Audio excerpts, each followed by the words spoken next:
जय श्री राधे कृष्ण। आप सभी का हमारे YouTube चैनल पे बहुत बहुत स्वागत है। आइए जानते हैं आषाढ़ मास शुक्ल पक्ष वर्ष 2022 में देवशयनी एकादशी का व्रत कब किया जा रहा है, तो जानेंगे देवशयनी एकादशी व्रत के शुभ मुहूर्त के बारे में, पारण समय के बारे में, इस दिन पारण किस चीज से किया जाएगा, व्रत विधि के बारे में, इस दिन क्या करना चाहिए नहीं करना चाहिए। तो आइए जानते हैं इन सबों के बारे में। सबसे पहले तो आप सभी भक्तों को देवशयनी एकादशी व्रत की ढेर सारी शुभकामनाएं। आप सभी के जीवन में लक्ष्मी नारायण की कृपा से आप सभी को सभी प्रकार के सुख और समृद्धि की प्राप्ति हो। लक्ष्मी नारायण आप सभी के इच्छाओं को पूर्ण करें। आषाढ़ माह के शुक्ल पक्ष में पड़ने वाली एकादशी को देवशयनी एकादशी, विष्णु शयनी एकादशी, हरिशयनी एकादशी आदि नामों से जाना जाता है। इस दिन भगवान विष्णु और माता लक्ष्मी का पूजन किया जाता है। यह व्रत सभी प्रकार के पापों को नष्ट करने वाला तथा सभी प्रकार के सुख और समृद्धि को प्रदान करने वाला है। हर माह के कृष्ण पक्ष और शुक्ल पक्ष की एकादशी तिथि के दिन एकादशी का व्रत किया जाता है। इसे एकादशी या 11 व्रत के नाम से जाना जाता है और इस भगवान श्री हरि विष्णु का जो भी सच्ची श्रद्धा के साथ व्रत को रखते हुए भगवान का पूजन करते हैं, इस दिन नियमों का पालन करते हैं, व्रत रखते हुए कथा श्रवण करते हैं, भगवान की आरती करते हैं, इससे भगवान विष्णु प्रसन्न हो करके अपना कृपा प्रदान करते हैं। तो आइए जानते हैं विशेषकर इन सबों के बारे में। एकादशी का व्रत जो कि हर माह के कृष्ण पक्ष और शुक्ल पक्ष की एकादशी तिथि के दिन एकादशी का व्रत किया जाता है। एक वर्ष में 24 एकादशी का व्रत होता है। वहीं पे अगर अधिक मास या मलेमास हो तो 2/26 एकादशी का व्रत होता है। हर व्रत का अपना अपना विशेष महत्व माना गया है। इसी प्रकार से आषाढ़ माह के शुक्ल पक्ष की देवशयनी एकादशी का अपना विशेष महत्व है। जो भी जातक इस दिन सच्ची श्रद्धा के साथ, नियम और निष्ठा के साथ, भक्ति भाव के साथ एकादशी का व्रत करते हैं, भगवान श्री हरि विष्णु माता लक्ष्मी का पूजन करते हैं, भगवान श्री हरि की कृपा से उनके सभी प्रकार के पाप और ताप नष्ट हो जाते हैं, सभी प्रकार के दुख और कष्ट दूर होते हैं तथा सांसारिक सुखों की प्राप्ति होती है और अंत में मोक्ष की प्राप्ति होती है। एकादशी का व्रत व्यक्ति के सभी प्रकार के पापों को नष्ट करने वाला है। जब व्यक्ति के पाप नष्ट होते हैं तभी जाकर के उनके पुण्यों का उदय हो पाता है। जब व्यक्ति के पुण्य उदित होते हैं उसके बाद ही उन्हें सभी प्रकार के सांसारिक सुखों की प्राप्ति होती है। तो एकादशी का व्रत पापों को नष्ट करने वाला है। तो इस दिन पूरे विधि विधान के साथ एकादशी का व्रत करना चाहिए। जो भी जातक एकादशी का व्रत करते हैं उन्हें एकादशी व्रत के लिए इस व्रत में 10वीं के दिन से ही व्रत के नियमों का पालन करना चाहिए। 10वीं तिथि के दिन सूर्यास्त से पहले ही एक समय भोजन ग्रहण करना चाहिए। शुद्ध और सात्विक आहार ही ग्रहण करना चाहिए। 10वीं तिथि, एकादशी तिथि और द्वादशी तिथि के दिन तामसिक वस्तुओं का प्रयोग नहीं करना चाहिए, जैसे कि मांस, मदिरा, लहसुन, प्याज आदि का प्रयोग बिल्कुल भी नहीं करना चाहिए। 10वीं तिथि के दिन सूर्यास्त से पहले एक समय सात्विक आहार ग्रहण करना चाहिए। रात्रि में ब्रह्मचर्य का पालन करते हुए भगवान नाम का स्मरण करते हुए सोना चाहिए और एकादशी तिथि के दिन सुबह ब्रह्म मुहूर्त में उठ करके नित्य क्रियाओं से निवृत्त हो करके गंगा नदी में स्नान करना चाहिए। अगर गंगा नदी में स्नान नहीं कर पाते हैं तो घर के नहाने के पानी में ही थोड़ा सा गंगा जल मिला करके स्नान करे, शुद्ध वस्त्र धारण करे। उसके बाद फिर सबसे पहले भगवान सूर्य देव को अर्घ्य प्रदान करना चाहिए। भगवान सूर्य देव आरोग्य को प्रदान करने वाले हैं और पृथ्वी पे साक्षात देवता रूप में माने जाते हैं। इनसे सभी जीव जंतु वनस्पति आदि भगवान सूर्य देव से ऊर्जा प्राप्त करते हैं। तो भगवान सूर्य देव को अवश्य ही अर्घ्य प्रदान करें। उसके बाद फिर व्रत का संकल्प लेना चाहिए। भगवान श्री हरि विष्णु से प्रार्थना करनी चाहिए कि हे भगवान विष्णु, हे माता लक्ष्मी, आज मैं देवशयनी एकादशी का व्रत करने जा रहा हूँ या करने जा रही हूँ। इस प्रकार से भगवान से प्रार्थना करे और उनसे कहे कि हे प्रभु, यह व्रत मेरा निर्विघ्न पूरा हो और इस व्रत को मैं संपन्न कर पाऊं। हे प्रभु, आप हमें शक्ति प्रदान करें। इस प्रकार से भगवान से प्रार्थना करें। आपके मन में जो भी इच्छा हो, जो भी कामना हो, वह भगवान श्री हरि विष्णु से कहें। और इस दिन दिन भर उपवास रहते हुए इस व्रत को करें। जो व्यक्ति जिनका स्वास्थ्य सही ना हो, जो उपवास नहीं रह पाते हैं, वो एक समय फलाहार का प्रयोग करें और इस दिन भगवान का पूरे विधि विधान के साथ सुबह और शाम के वक्त पूजन करें। रात्रि में भजन कीर्तन करते हुए जहाँ तक हो सके जागरण करे। इस प्रकार से समय को व्यतीत करे और द्वादशी तिथि के दिन जाकर के फिर सुबह उठ करके नित्य क्रियाओं से निवृत्त होकर स्नान करके शुद्ध वस्त्र धारण करके भगवान का पूजन करे, भगवान की आरती करे। उसके बाद फिर ब्राह्मणों को भोजन कराए, ब्राह्मणों को दान और दक्षिणा दे और व्रत का पारण करे। इससे पुण्य फलों की प्राप्ति होती है। तो आइए जानते हैं सबसे पहले देवशयनी एकादशी व्रत के शुभ मुहूर्त के बारे में। इसके बाद फिर जानेंगे पूजन विधि के बारे में और क्या करना चाहिए नहीं करना चाहिए, इन सबों के बारे में। देवशयनी एकादशी का व्रत जो कि इस बार 10 जुलाई 2022 दिन रविवार को एकादशी का व्रत किया जाएगा। एकादशी तिथि प्रारंभ समय जो कि 9 जुलाई 2022 दिन शनिवार शाम 4:41 और एकादशी तिथि की समाप्ति होगी 10 जुलाई 2022 दिन रविवार दोपहर 2:15। तो इस व्रत को सूर्योदय व्यापनी रखा जाता है। तो सूर्योदय व्यापनी समय के अनुसार 10 जुलाई 2022 दिन रविवार को इस व्रत को रखा जाएगा और इस व्रत का पारण जो कि अगले दिन 11 जुलाई 2022 दिन सोमवार को इस व्रत का पारण किया जाएगा। पारण का समय जो कि सुबह 5:31 से सुबह 8:17 तक इस व्रत का पारण किया जाएगा।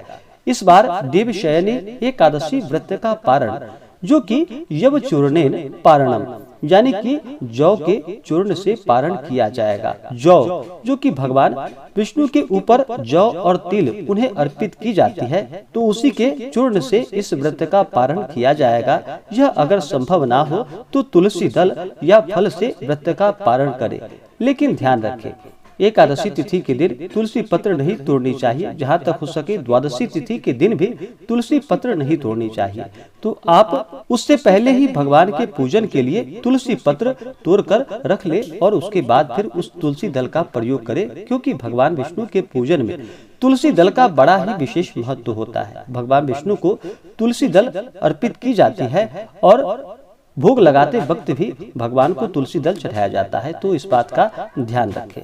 द्वादशी तिथि की समाप्ति होगी जो कि 11 जुलाई 2022 दिन सोमवार को सुबह 11:16 पे द्वादशी तिथि की समाप्ति होगी। तो व्रत का पारण जो कि द्वादशी तिथि का 1/4 भाग छोड़ करके व्रत का पारण किया जाता है। हरिवासर के दौरान व्रत का पारण नहीं किया जाता है। हरिवासर का समय जो कि द्वादशी तिथि का 1/4 भाग होता है, इस दौरान व्रत का पारण नहीं करना चाहिए। व्रत का पारण अगर इस समय के अनुसार आपको समय ना मिल पाए तो आप द्वादशी तिथि समाप्त होने से पहले ही व्रत का पारण कर लें। एकादशी तिथि के दिन सूर्योदय समय जो कि सुबह 5:14 और सूर्यास्त शाम 6:52। नक्षत्र जो कि विशाखा नक्षत्र सुबह 9:55 तक। उसके बाद अनुराधा नक्षत्र। योग जो कि शुभ योग रात्रि 12:45 तक। उसके बाद शुक्ल योग। एकादशी तिथि के दिन रवि योग भी होगा जो कि सुबह 5:31 से सुबह 9:55 तक रवि योग होगा, जो कि बड़ा ही अच्छा है। विजय मुहूर्त जो कि दोपहर 2:45 से दोपहर 3:40 तक विजय मुहूर्त होगा। गोधूली मुहूर्त जो कि शाम 7:08 से शाम 7:32 तक। अभिजीत मुहूर्त जो कि सुबह 11:36 से दोपहर 12:30 तक अभिजीत मुहूर्त का समय होगा। एकादशी तिथि के दिन राहु काल समय का ध्यान रखना चाहिए, क्योंकि राहु काल समय के दौरान किसी भी प्रकार के शुभ कार्य या मांगलिक कार्यों को नहीं करना चाहिए, यह लाभप्रद नहीं होता है। तो एकादशी तिथि के दिन जो राहु काल का समय होगा वह समय शाम 5:09 से शाम 6:53 तक राहु काल का समय होगा। तो इस दौरान किसी भी प्रकार का शुभ कार्य न करें। तो आइए अब जानते हैं देवशयनी एकादशी व्रत के पूजन विधि के बारे में। देवशयनी एकादशी का जो भी व्रत करते हैं, इस दिन भगवान के पूजन के लिए, इस दिन भगवान का सुबह और शाम के वक्त विशेष प्रकार से पूजन करना चाहिए। तो भगवान के पूजन के लिए एक अच्छा सा जगह ले, जहाँ तक हो सके ईशान कोण में भगवान के पूजन के लिए अगर जगह हो तो वहाँ पे एक चौकी लगाए, उस जगह को अच्छे से पवित्र करे, वहाँ पे एक चौकी लगा करके चौकी पे पीला वस्त्र बिछाए और वहाँ पे अपना एक आसन लगाए। उसके बाद भगवान विष्णु और माता लक्ष्मी का फोटो या प्रतिमा रख करके उनका पूरे विधि विधान के साथ पूजन करना चाहिए। आप अगर कलश स्थापित करते हो तो कलश स्थापित करें। किसी भी प्रकार के शुभ और मांगलिक कार्यों में सबसे पहले भगवान गणेश का पूजन किया जाता है। तो सबसे पहले इस दिन भगवान गणेश का पूजन करें। उसके बाद कलश स्थापित करते हो तो कलश देवता का पूजन करें, उसमें तीर्थों का आवाहन करें, वरुण आदि देवताओं का आवाहन करें। उसके बाद फिर नवग्रह इंद्राजी दस्तिकपाल देवताओं का पूजन करें। दिन में पूजन होने पर सूर्यादि पंचदेवता का और रात्रि में पूजन होने पर गणपत्यादि पंचदेवता का पूजन करें। देवशयनी एकादशी तिथि के दिन, इस दिन भगवान शिव का पूजन करना चाहिए, माता पार्वती का पूजन करना चाहिए, क्योंकि चातुर्मास के दौरान भगवान शिव के परिवार ही जागृत होते हैं। तो इस दिन भगवान शिव का पूरे विधि विधान के साथ पूजन करना चाहिए। तो यह बड़ा ही लाभकारी होता है। तो इस दिन भगवान शिव का साथ में शिव परिवार का पूरे विधि विधान के साथ पूजन करें। उसके बाद फिर भगवान विष्णु और माता लक्ष्मी का पूजन करें। भगवान विष्णु को प्रसन्न करने के लिए इनका जल से अभिषेक करें, पंचामृत से अभिषेक करें, फिर शुद्ध गंगा जल से भगवान का अभिषेक करें। इस दिन भगवान विष्णु को पीला वस्त्र या पीताम्बरी वस्त्र अर्पित करें। उसके बाद फिर भगवान को तिल और तुलसी दल चढ़ाएं। भगवान विष्णु के ऊपर अक्षत नहीं चढ़ाया जाता है, तो इस बात का हमेशा ही ध्यान रखें। तो अक्षत की जगह उन्हें तिल चढ़ाया जाता है। तो भगवान को तिल और तुलसी दल अर्पित करें। उसके बाद पुष्पों की माला भगवान को अर्पित करें। इस दिन भगवान को पीला पुष्प चढ़ाए और हो सके तो कमल का पुष्प मिल सके तो कमल का पुष्प भगवान विष्णु को अर्पित करें। पीले वस्तु का ही इस दिन प्रयोग करना चाहिए। उसके बाद फिर धूप और दीप दिखाएं। उसके बाद भगवान को नैवेद्य का भोग लगाए। जितने भी प्रकार के दूध से बने सामग्री हो या फल मिष्ठान आदि हो, सात्विक चीज ही भगवान विष्णु को इस दिन अर्पित करे। अपने श्रद्धा और सामर्थ्य के अनुसार जितने भी प्रकार के नैवेद्य हो इस दिन भगवान को अर्पित करे। ऋतु फल आदि भगवान को अर्पित करे। उसके बाद नैवेद्य के बाद जल से उनका आचमनी कराए, क्योंकि जब भी आप भोजन किसी को प्रदान करते हैं तो भोजन के बाद जल अवश्य ही देना चाहिए। तो भगवान को नैवेद्य के बाद जल से उनका आचमनी करवाएं। उसके बाद मुख शुद्धि के लिए तांबूल, सुपारी, लौंग, इलायची के साथ में भगवान को अर्पित करें। तांबूल यानी कि पान पत्र, लौंग, इलायची के साथ में मुख शुद्धि के लिए भगवान को अर्पित करें। उसके बाद द्रव्य और दक्षिणा चढ़ाएं। इसी प्रकार से माता लक्ष्मी का पूजन करें। माता लक्ष्मी का जल से अभिषेक करें, पंचामृत से अभिषेक करें, शुद्ध गंगा जल से अभिषेक करें। माता को लाल वस्त्र अर्पित करें। श्रृंगार की वस्तुएं माता को अर्पित करें। फिर अक्षत, चंदन, पुष्पों की माला माता लक्ष्मी को अर्पित करें। महिलाएं माता लक्ष्मी को सिंदूर चढ़ाएं और पुरुष माता लक्ष्मी को चंदन अर्पित करें।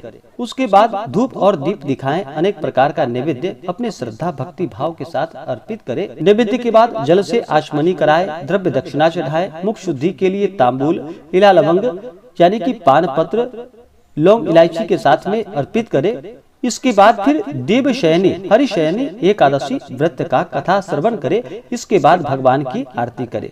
इसी प्रकार से भगवान का इस दिन पूरे विधि विधान के साथ पूजन करना चाहिए। और शाम के पूजन करने के बाद इस दिन भगवान विष्णु युग निद्रा में चले जाते हैं शयन के लिए 4 माह के लिए। तो इस दिन भगवान के शयन के लिए एक अच्छा सा आसन लगाए और भगवान विष्णु के शयन के लिए वहां पर व्यवस्था करके भगवान विष्णु को शयन करवाए और पंखा झेले वहां पर। इससे भगवान अति प्रसन्न होते हैं। इसी प्रकार से भगवान का सुबह शाम के वक्त पूजन करें। रात्रि में जहाँ तक हो सके एकादशी के व्रत में जागरण करना चाहिए।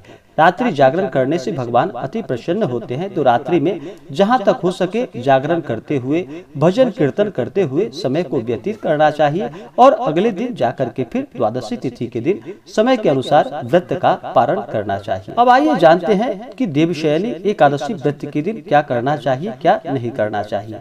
जो भी जातक एकादशी का व्रत करते हैं उन्हें कुछ बातों का ध्यान रखना चाहिए। एकादशी व्रत के दौरान नियमों का पालन करना चाहिए। किसी भी प्रकार के व्रत में नियम होना अति ही आवश्यक है और श्रद्धा भक्ति भाव के साथ ही किसी भी प्रकार के पूजन कार्य को करना चाहिए, तभी पुण्य फलों की प्राप्ति हो पाती है। व्रत के लिए मन में अगर अश्रद्धा हो, संशय हो तो उस व्रत को नहीं करना चाहिए, वह व्रत निष्फल ही माना जाता है। तो प्रभु पे विश्वास रखते हुए ही किसी भी प्रकार के व्रत को करना चाहिए। व्रत के दौरान किसी के ऊपर क्रोध नहीं करने चाहिए, अपने मन में किसी के प्रति ईर्ष्या या द्वेष का भाव नहीं लाना चाहिए। ब्रह्मचर्य का पालन करना चाहिए। तामसिक वस्तुओं का प्रयोग बिल्कुल भी नहीं करना चाहिए, जैसे कि मांस, मदिरा, लहसुन, प्याज आदि का प्रयोग बिल्कुल भी नहीं करना चाहिए। धर्म का आचरण करते हुए रहना चाहिए। अगर कोई याचक आपके दरवाजे पे आता है तो याचक को खाली हाथ नहीं लौटाने चाहिए। उन्हें अपने सामर्थ्य के अनुसार अवश्य ही अन्न, वस्त्र उन्हें प्रदान करना चाहिए। जहाँ तक हो सके जो भी व्रत रखते हैं उन्हें बहुत ही कम बोलना चाहिए। अगर ज्यादा बोलते हैं तो मुख से नहीं बोलने वाले शब्द भी निकल जाते हैं, इसलिए ज्यादा नहीं बोलनी चाहिए। दूसरे के दिया हुआ अन्न का सेवन भी जो व्रत रखने वाले हैं उन्हें नहीं करना चाहिए। एकादशी तिथि के दिन चावल का भी प्रयोग नहीं करना चाहिए। कहा जाता है एकादशी तिथि के दिन चावल ग्रहण करने से रेंगने वाले जीवों के रूप में जन्म लेना पड़ता है। तो एकादशी के दिन चावल का भी प्रयोग नहीं करना चाहिए, चावल ग्रहण नहीं करना चाहिए। व्रतधारी व्यक्ति को गाजर, सलजम, गोभी, पालक इत्यादि का सेवन भी नहीं करना चाहिए। मसूर के दाल आदि का सेवन नहीं करना चाहिए। अगर जरूरत हो तो एक समय फलाहार का सेवन करना चाहिए, जैसे कि केला, आम, अमरूद, बादाम, पिस्ता इत्यादि अमृत फलों का सेवन करना चाहिए। और प्रत्येक वस्तु जो भी आप फलाहार करते हैं तो भगवान को भोग लगा करके तुलसी दल छोड़ करके ही उसके बाद भगवान को प्रणाम करके तब उसे प्रसाद के रूप में ग्रहण करना चाहिए। इस दिन किसी के ऊपर क्रोध नहीं करते हुए मधुर वचन बोलना चाहिए। बिल्कुल भी इस दिन महिलाओं का अपमान नहीं करना चाहिए। जहाँ पर भी महिलाओं का अपमान होता है वहाँ से माता स्त्री लक्ष्मी रुष्ट होकर चली जाती है। तो महिलाओं का बिल्कुल भी अपमान नहीं करना चाहिए। धर्म का आचरण करते हुए ही इस दिन प्रभु के नामों का स्मरण जप आदि करना चाहिए, जैसे कि ओम नमो भगवते वासुदेवाय इन मंत्रों का जप करना चाहिए, या श्री विष्णवे नमः, ओम नमो नारायणाय नमः, ओम नमो भगवते वासुदेवाय नमः इन मंत्रों का जप करना चाहिए। इससे पुण्य फलों की प्राप्ति होती है। इसी प्रकार से जो भी भक्त सच्ची श्रद्धा के साथ नियम और निष्ठा के साथ हरिशयनी देवशयनी एकादशी का व्रत करते हैं तो भगवान विष्णु की कृपा से उनके सभी प्रकार के पाप और ताप नष्ट हो जाते हैं तथा सभी प्रकार के सुख और समृद्धि की प्राप्ति होती है। तो आशा करता हूँ कि यह जानकारी आपको अच्छा लगा हो। ऐसे ही ज्ञानवर्धक जानकारियाँ प्राप्त करने के लिए हमारे इस चैनल पे अगर आप नए हैं तो चैनल को लाल बटन दबा करके सब्सक्राइब करें, साथ में बेल आइकन घंटी दबाएं ताकि मेरी वीडियो का नोटिफिकेशन आपको समय से मिलता रहे। वीडियो को लाइक करें, शेयर करें, सुखी रहें और स्वस्थ रहें। जय श्री राधे कृष्ण। धन्यवाद।